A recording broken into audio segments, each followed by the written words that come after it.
नमस्कार, radio talkies में आप सबका स्वागत है। नमस्कार। आज हम एक बहुत ही दिलचस्प बल्कि कहें तो गहरे विषय पर बात कर रहे हैं। लेखक, नाटककार, विचारक राजीव मुद्गल की दूसरी त्रयी। इसमें 3 खास किताबें हैं: देवताओं का मौन, द लाइट ऑफ लाइट और रिफ्लेक्शंस इन द रिवर। आज कोशिश ये रहेगी कि इन तीनों को अलग अलग न देखकर एक पूरी इकाई, एक पूरी तस्वीर की तरह समझें। देखें कि इनमें कौन से सूत्र कॉमन हैं, नजरिया कहाँ मिलता है, कहाँ शायद थोड़ा अलग होता है, और सबसे जरूरी ये आज हमारे लिए क्या मायने रखती हैं।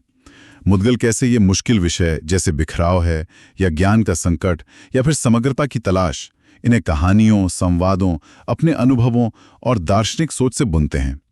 चलिए इसी की गहराई में उतरते हैं। बिल्कुल, और आपने सही कहा, इस पूरी त्रयी के केंद्र में एक विचार है जो बार बार आता है: बिखराव, या कहिए विखंडन, फ्रैगमेंटेशन। मुद्गल इसे सिर्फ हमारे निजी जीवन या समाज तक ही सीमित नहीं देखते, बल्कि हम यथार्थ को, रियलिटी को कैसे समझते हैं, हमारे उस तरीके में भी इस बिखराव को देखते हैं। इसे वो ज्ञान का संकट कहते हैं या फिर पहचान का संकट, मतलब जानने या पहचानने का संकट। द लाइट ऑफ लाइट में इसी बिखराव को अनृत कहा गया है। अनृत यानी रित का टूटना। रित मतलब वो ब्रह्मांडीय, नैतिक, प्राकृतिक व्यवस्था जो है। तो किताब कहती है कि अनृत तब फैलता है जब हमारे अंदर का प्रकाश, जिससे द लाइट ऑफ लाइट कहा गया है, वो मध्यम पड़ जाता है। अच्छा, आंतरिक प्रकाश का मंद पड़ना। हाँ, और वही रिफ्लेक्शंस इन द रिवर इसी प्रॉब्लम को एक अलग एंगल से देखती है। वो इसे हमारी काव्यात्मक पहचान, पोएटिक रिकॉग्निशन, उसकी क्षमता खो देने के तौर पर देखती है। मतलब चीजों को उनकी संपूर्णता में एकदम से महसूस करने की जो हमारी काबिलियत है, उसका कम हो जाना। दिलचस्प। और मुद्गल का जोर किसी सिद्धांत या विश्लेषण पर उतना नहीं है जितना वो कहते हैं सीधा अनुभव, पहचान, रिकॉग्निशन शब्द इस्तेमाल करते हैं। हाँ, ये काव्यात्मक पहचान भी हो सकती है या फिर चेतना की वो अंदरूनी रोशनी। तो शुरुआत देवताओं का मौन से करते हैं। ये किताब तो विचारों और कहानियों का एक बड़ा कैनवस खोलती है, बहुत कुछ है इसमें। लेकिन अगर हम इसी त्रयी के सेंट्रल आइडिया, बिखराव और समग्रता के चश्मे से देखें तो कुछ बातें खास तौर पर दिखती हैं। जैसे ये किताब, इसकी शुरुआती होती है ईश्वर की खामोशी से। हाँ, वो बहुत मार्मिक है। एक किरदार है मेनन, ट्रेन में है, 90 साल का, सारी उम्र ईश्वर को खोजा, पूजा पाठ, शास्त्र सब किया, पर आखिर में हाथ क्या लगा? बस खामोशी, एक सन्नाटा। ये तो बहुतों की कहानी लगती है आजकल। हाँ, ये उस खालीपन का, उस अस्तित्वगत संकट का बड़ा अच्छा चित्रण है। अच्छा। लेकिन वहीं पर जो वर्णन करता है उसका नजरिया बिल्कुल अलग है। अच्छा, वो क्या कहता है? वो कहता है ईश्वर चुप नहीं है और ना ही वो कहीं दूर आसमान में बैठा है। ईश्वर तो यही है। यही कहाँ? चीजों में जिनके बिना मेनन का होना भी संभव नहीं। अरे वाह। ईश्वर कोई अलग सत्ता नहीं, बल्कि समझिए अस्तित्व की शर्त है, उसकी बुनियाद है। अच्छा, तो ये ईश्वर का मौन नहीं हुआ, ये हमारे सुनने या कहें कि देखने के तरीके की सीमा हुई। हाँ बिल्कुल, बल्कि हम अपने सीखे हुए ज्ञान के शोल में उनको सुनने की क्षमता खो बैठे हैं। ये हमारे और यथार्थ के बीच एक तरह का बिखराव ही हुआ ना। बिल्कुल। हाँ बिल्कुल। शायद हम अपनी बनाई हुई धारणाओं में, सीखे हुए विचारों में इतने जकड़े हुए हैं कि जो सामने है बिल्कुल सहज है, उसे महसूस ही नहीं कर पाते। शायद इसी को किताब में ब्रह्म राक्षस कहा है, वो सीखे हुए विचारों की गूंज। सही पकड़ा। हाँ, वो ब्रह्म राक्षस जो हमें असलियत से दूर रखता है, एक पर्दा डाल देता है हमारे और यथार्थ के बीच। और इसी से जुड़ी वो वामन अवतार वाली कहानी का जिक्र भी है, जहां व्यक्ति से पूछा जाता है तुम कहाँ हो? हाँ हाँ। और जवाब मिलते हैं मैं गंगोत्री में हूँ, पहाड़ों में हूँ, घर में हूँ। अपनी बाहरी पहचाने बताता है वो। बिल्कुल। लेकिन जैसे ही कहा जाता है कि इन बाहरी पहचानों को हटाओ, तो व्यक्ति चुप हो जाता है। वर्णनकर्ता कहता है तुमने तो पहला कदम भी पूरा नहीं किया। मतलब ये कि हम अपने असली स्व का सामना करने से कतराते हैं, बिना किसी बाहरी लेबल के खुद को देखने से डरते हैं। ये बात तो है, हम बाहरी पहचानों में बहुत उलझे रहते हैं। यानी मौलिक सोच की कमी, अपनी आवाज का ना होना, ये भी तो एक तरह का आंतरिक बिखराव ही है ना। हाँ, उधार का ज्ञान। हाँ, और इसी तरह वो प्रेतवादित मंदिर वाली कहानी भी दिमाग में आती है।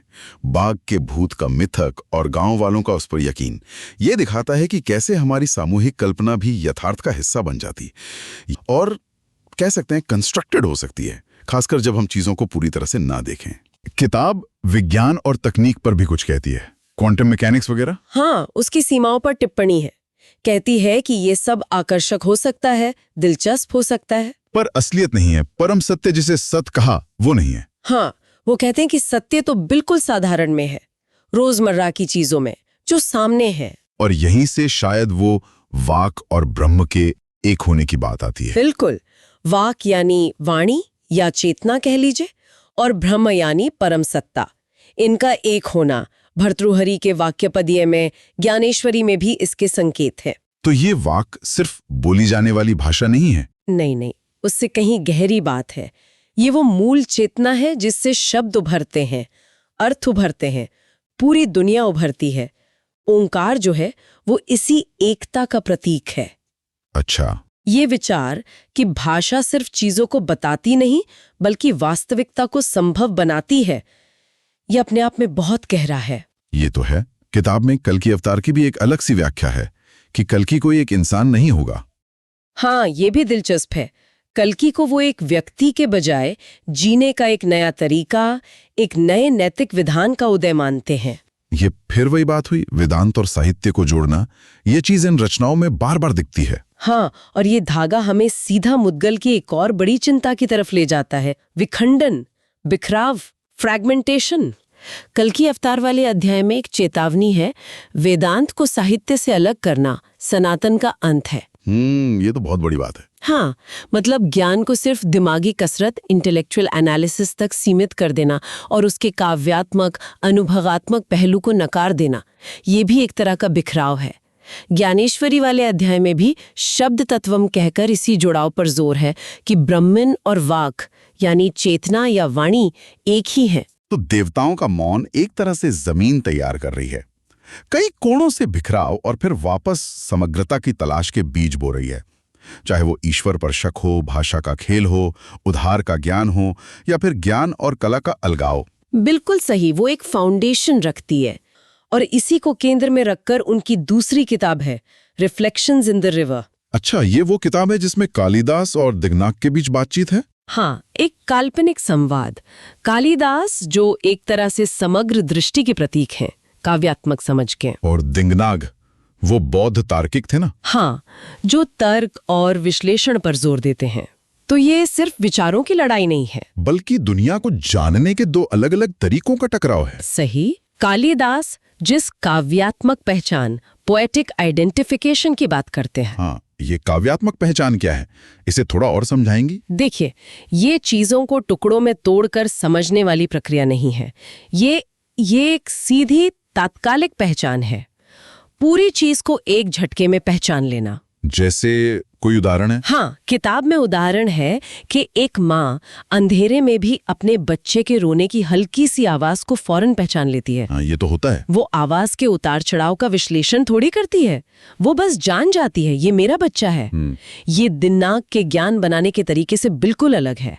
दिन्नाग मानते थे कि ज्ञान छोटे छोटे टुकड़ों को, सबूतों को जोड़कर बनता है। अच्छा, जबकि ये काव्यात्मक पहचान भारत की शब्द अद्वैत वाली परंपरा के ज्यादा करीब है, जहां शब्द सिर्फ इशारा नहीं करते बल्कि चीज को सामने ला देते हैं। तो कालिदास के हिसाब से असली समझ विश्लेषण से नहीं आती, बल्कि चीजों को सीधे एक झटके में पहचानने से आती है। और शायद यही नजरिया हम खो रहे हैं आज। हाँ, उनका इशारा इसी तरफ है। इसका उदाहरण शायद शाकुंतलम और कुंडमाला की तुलना में मिलता है ना? बिल्कुल सही। शाकुंतलम में राजा दुष्यंत श्राप के कारण शकुंतला को भूल जाता है, लेकिन जैसे ही वो अंगूठी देखता है, हाँ, उसे सब याद आ जाता है। तुरंत बिजली की तरह। ये है तात्कालिक काव्यात्मक पहचान। दूसरी तरफ दिग्नाग की कुंडमाला में राम का सीता और लवकुश से मिलना वो धीरे धीरे होता है, सबूतों के आधार पर, गवाहियों से। हाँ, बाहरी सबूत, गवाहियां, तर्क, इनके आधार पर। एक में सत्य खुद प्रकट होता है, दूसरे में उसे खोजा और जोड़ा जाता है। तो मुद्गल यहाँ वैदिक कॉन्सेप्ट्स, ऋषि जो सत्य को सीधे देखता है, देवता ज्ञान की आंतरिक संरचना, और छंद प्रकट ज्ञान की लय, इनको दिग्नाक के खंडित तर्क के सामने रखते हैं। हाँ, वो ये तर्क देते हैं कि दिग्नाक का जो विश्लेषण वाला लॉजिक है वो असल में यथार्थ को टुकड़ों में बांटकर उसे डिस्टॉर्ट कर देता है, विकृत कर देता है, जबकि काव्यात्मक दृष्टि सत्य को बिना किसी तोड़ मड़ोड़ के जैसा वो है वैसा उजागर करती है। ये जानने का एक सीधा इमीडिएट तरीका है, किसी कंस्ट्रक्शन या इन्फ्रेंस पर आधारित नहीं। और मुदगल इसी पहचान, रिकग्निशन के खो जाने को आधुनिक संकट का मूल मानते हैं। हम चीजों को, प्रकृति को, यहाँ तक कि खुद को भी उनकी समग्रता में पहचानने की क्षमता खो रहे हैं। भाषा सिर्फ डिस्क्राइब करने का जरिया बन गई है, यथार्थ को रिवील करने वाली नहीं।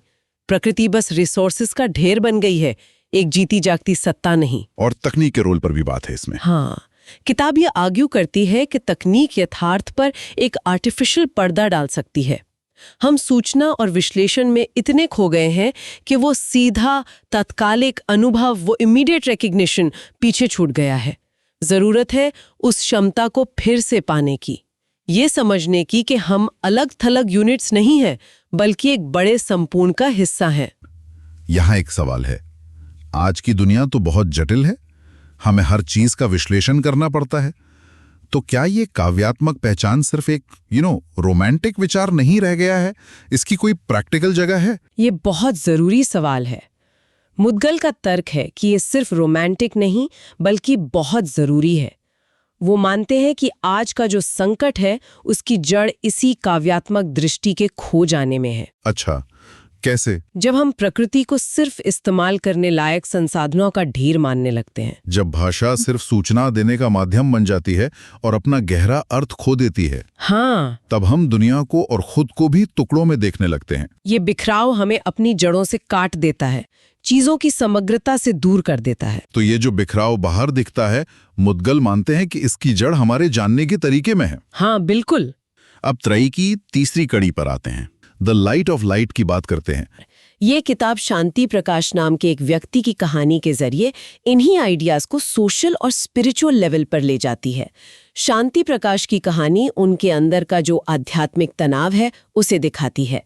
एक तरफ उनका आर्य समाजी विश्वास है जिसे किताब में विश्वास यानी जड़ें कहा गया। दूसरी तरफ श्री अरविंदो के प्रति उनका झुकाव है जिसे प्रवास यानी यात्रा कहा गया। ये किताब विश्वास और प्रवास इन दो कॉन्सेप्ट्स पर टिकी है। हाँ, विश्वास और प्रवास, ये दो बहुत महत्वपूर्ण शब्द है। विश्वास का मतलब है जड़े जमाना, किसी समुदाय या आस्था में टिकना, एक तरह का सुरक्षित दायरा जिसे वो एनवूमेंट कहते हैं, जैसे माँ के गर्भ की सुरक्षा। एनवूमेंट, गर्भ में होना, ठीक है। और प्रवास? प्रवास है यात्रा पर निकलना, खोजना, नए अनुभव लेना, दुनिया से जुड़ना, जिसे एनवर्ल्डमेंट कहा गया है। एनवर्ल्डमेंट, दुनिया में होना। हाँ, और शांति प्रकाश जिनके जीवन पर यह किताब है वो इन्हीं दो ध्रुवों के बीच एक संतुलन बनाने की कोशिश करते हैं।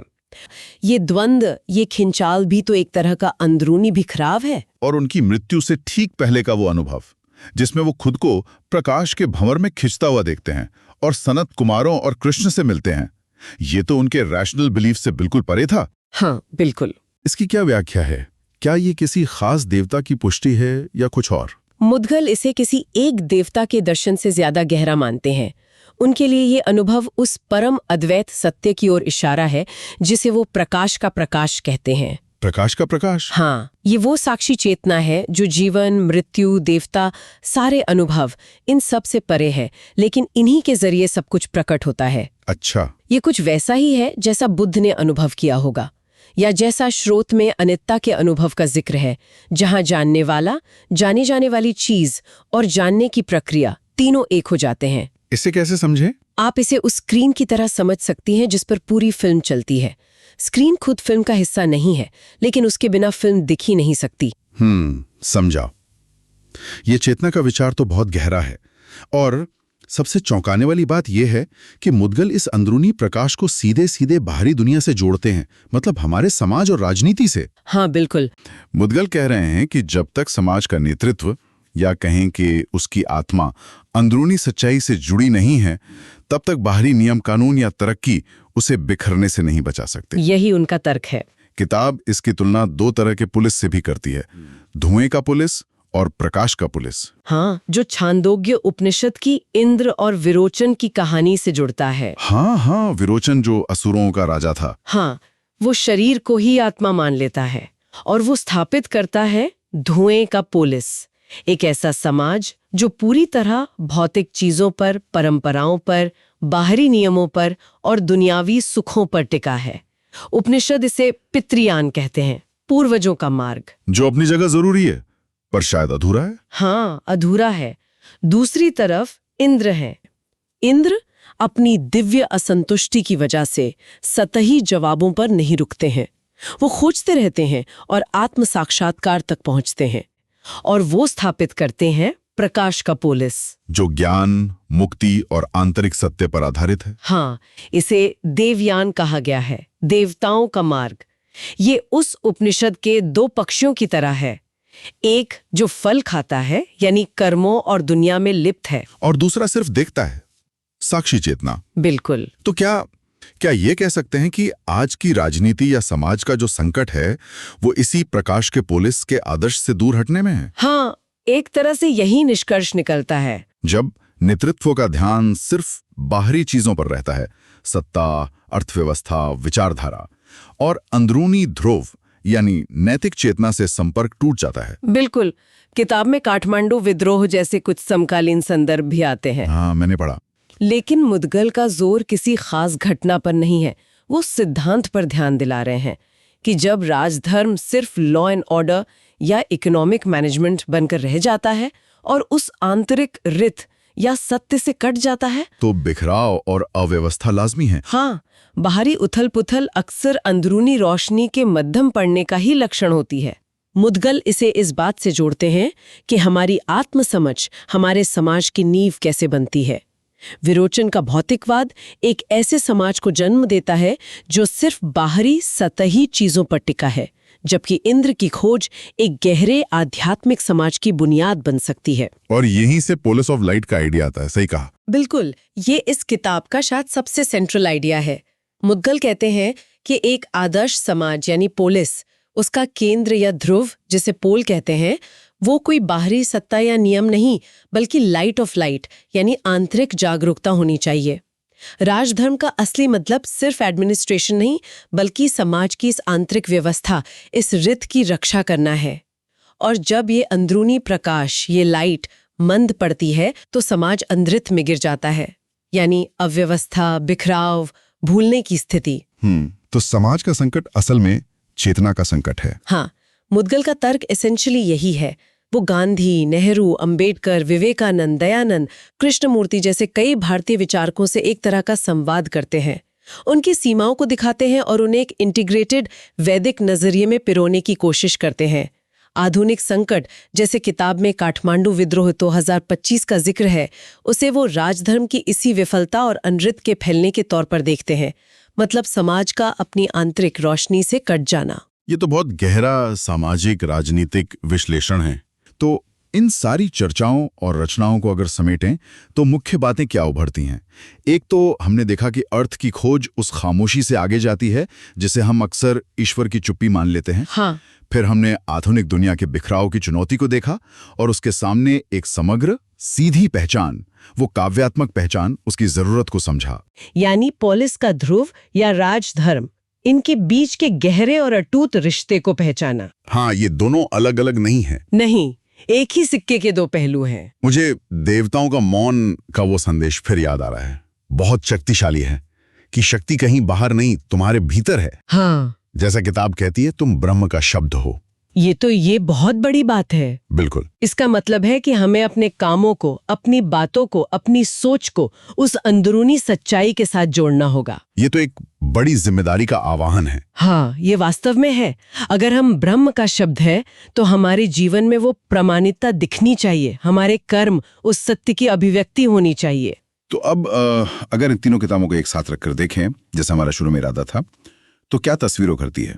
समानताएं क्या हैं और भिन्नताएं क्या हैं? समानताओं की बात करें तो जैसा हमने देखा भी, तीनों की जड़ में चिंता वही है, बिखराव, विखंडन, फ्रैगमेंटेशन। ज्ञान और पहचान का संकट, जिसे अनृत कहा गया है, ये कॉमन थ्रेड है। और तीनों ही समाधान के तौर पर समग्रता, होलनेस, प्रत्यक्ष अनुभव, डायरेक्ट एक्सपीरियंस और आंतरिक जागरूकता या पहचान, इनर अवेयरनेस रिकग्निशन, इसी पर जोर देती हैं। और तीनों ही किसी न किसी रूप में ड्यूअलिज्म की चीजों को अलग थलग करके देखने की जो टेंडेंसी है उसकी आलोचना करती हैं और हमें वापस पूरी समग्रता की ओर लौटने का रास्ता दिखाती हैं। और भिन्नताएं क्या मतलब? प्रॉब्लम को देखने का नजरिया बदलता है हर किताब में? हाँ, नजरिए और जोर में फर्क है। द लाइट ऑफ लाइट ज्यादातर सामाजिक, राजनीतिक और आध्यात्मिक व्यवस्था के टूटने यानी अनृत पर फोकस्ड है। उसका फोकस बाहरी दुनिया और उसकी अंदरूनी नींव पर ज्यादा है। रिफ्लेक्शंस इन द रिवर वो ज्ञान और अनुभव के स्तर पर उतर जाती है। हम जानते कैसे हैं, पहचानते कैसे हैं, एपिस्टेमोलॉजी पर। ये काव्यात्मक पहचान के खोने पर ज्यादा केंद्रित है। और देवताओं का मौन। देवताओं का मौन इन सारे विचारों को एक बहुत बड़े कैनवस पर फैला देती है। उसमें पर्सनल अनुभव है, मिथक है, सामाजिक आलोचना है, फिलोसॉफिकल डायलॉग्स है, सब कुछ है। वो एक तरह से जमीन तैयार करती है, कई दिशाओं में सोचने के सूत्र देती है। समाधान का स्तर भी अलग है। Light of light socio political समाधान, पॉलिस ऑफ लाइट राजधर्म की ओर इशारा करती है।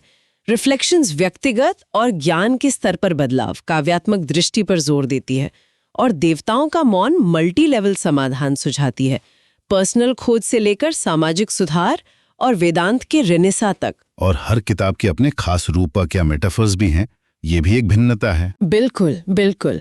लाइट ऑफ लाइट में पोल ऑफ लाइट, इंद्र बिरोचन, विश्वास प्रवास।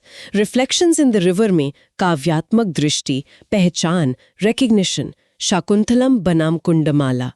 और देवताओं का मौन तो रूपकों से भरी पड़ी है। देवताओं का मौन, ब्रह्म राक्षस, कल्की, वासी और वास, शब्द तत्वम, ये रूपक विचारों को पकड़ने में, समझने में मदद करते हैं। हाँ, और इन भिन्नताओं के बावजूद मुंदगल के विचारों में एक गहरी संगतता, एक कंसिस्टेंसी दिखती है।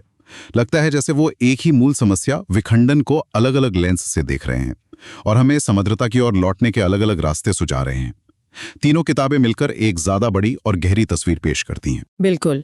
संक्षेप में कहें तो राजीव मुद्गल की ये दूसरी त्रयी बिखराव और ज्ञान के संकट की एक बहुस्तरीय, मल्टी लेयर्ड पड़ताल है। निजी जीवन से लेकर समाज, राजनीति और ज्ञान में मानसा, एपिस्टेमोलॉजी तक, ये किताबें हमें खंडित नजरिए की सीमाओं को पहचानने और समग्रता, प्रत्यक्ष अनुभव व आंतरिक प्रकाश के महत्व को समझने के लिए उकसाती हैं, प्रवोक करती हैं। देवताओं का मौन इसकी व्यापक जमीन तैयार करता है, जिसमें कई विचार बीज रूप में हैं। द लाइट ऑफ लाइट सामाजिक राजनीतिक ढांचे और अनृत के परिणामों पर रोशनी डालता है, और रिफ्लेक्शंस इन द रिवर हमारे जानने के तरीके पर ही सवाल उठाते हुए काव्यात्मक पहचान के महत्व को रेखांकित करता है। और अंत में मुद्गल की रचनाएं सोचने पर मजबूर करती हैं कि क्या आज के इस तेज रफ्तार, तकनीकी और खंडित दौर में हम उस काव्यात्मक दृष्टि या आंतरिक प्रकाश को फिर से जगा सकते हैं? क्या हम सूचनाओं के अंबार और विश्लेषण के शोर से परे जाकर दुनिया को और खुद को एक अविभाज्य पूरी इकाई के रूप में महसूस करने की क्षमता वापस पा सकते हैं? और अगर हां, तो कैसे? ये सिर्फ एक दार्शनिक पहेली नहीं है, शायद हमारे सामूहिक और निजी भविष्य से जुड़ा एक जरूरी सवाल है जिस पर हम सबको सोचने की जरूरत है। और जाते जाते सुनने वालों के लिए एक सवाल छोड़ जाते हैं, शायद कालिदास के पत्रों या परिशिष्ट के सवालों से प्रेरित होकर। हाँ, पूछिए। कि क्या आज की असली चुनौती नए जवाब खोजने की है या फिर दुनिया को देखने के उस खोए हुए तरीके को, उस समग्र तात्कालिक पहचान को फिर से पाने की है? ये बहुत अच्छा सवाल है। या एक और जुड़ा हुआ सवाल जो आज के तकनीकी युग में शायद और भी जरूरी है। हाँ, कि आज का सोम क्या है? वो कौन सी रचनात्मक, जीवन देने वाली ऊर्जा है जिसकी हमें असल में तलाश है? अच्छा। और उस अंदरूनी आग को, उस तप्स को कैसे जलाया जाए जिससे वो सोम फिर से प्रकट हो सके? शायद जवाब खोजने से ज्यादा जरूरी है सही सवाल पूछना। हाँ, और उस अंदरूनी खोज की यात्रा पर निकलना। और हाँ, अगर ये विषय किसी को और गहराई से जानना हो तो जानकारी के लिए बता दूं कि द लाइट ऑफ लाइट की डिजिटल कॉपी अमेज़न पर उपलब्ध बताई गई है। तो इसी विचार के साथ आज की ये चर्चा यहीं समाप्त करते हैं। अगली बार फिर मिलेंगे रेडियो टॉकीज पर।